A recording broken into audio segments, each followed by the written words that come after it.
Gulshan Presidency ইউনিভার্সিটির শিক্ষার্থী ওমর ফারুক সৌরভ হত্যার ঘটনায় এখনো কেউ গ্রেপ্তার হয়নি। গতরাতে অজ্ঞাতদের আসামি করে ময়মনসিংহ কোতোয়ালি থানায় মামলা করেছেন নিহতের বাবা। স্বজনদের অভিযোগ, সৌরভকে পরিকল্পিতভাবে হত্যা করা হয়েছে। পুলিশ বলছে তদন্ত করে ব্যবস্থা নেওয়া হবে।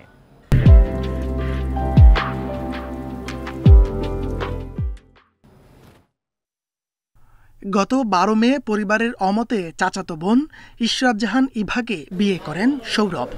এই ঘটনায় ক্ষিপ্ত ছিলেন চাচা ইলিয়াস আলী, এমনকি নানাভাবে তাকে হুমকিও দিচ্ছিলেন বলে জানায় স্বজনরা। ঢাকা থেকে ময়মনসিংহে ডেকে নিয়ে সৌরভকে হত্যা করেছে ইলিয়াস ও তার লোকজন দাবি করে সুষ্ঠু তদন্তের মাধ্যমে জড়িতদের শাস্তি চেয়েছেন স্বজনরা। আমার আপন চাচা, সে আমার বাবা মাকে ফোন করে থ্রেট দেয়, সে আমার ভাইকে জবাই করে ফেলবে, আমাকে জবাই করবে, আমার মাকে জবাই করবে। আয়া বিয়ে করলো, তোর দ্বারা মারিয়াল বাপ, আমি করলাম তো মারিয়াল যাই বলছে মারিয়াল ডাকে কয়। ছেলে মেয়ের যে পছন্দ তার বাবা মানিয়ে নিতে পারছে না। আমরা ছেলের মৃত্যুর বদলি ফাঁসি। পুলিশ জানিয়েছে মামলায় অজ্ঞাত আসামিদের বিষয়ে তদন্ত চলছে।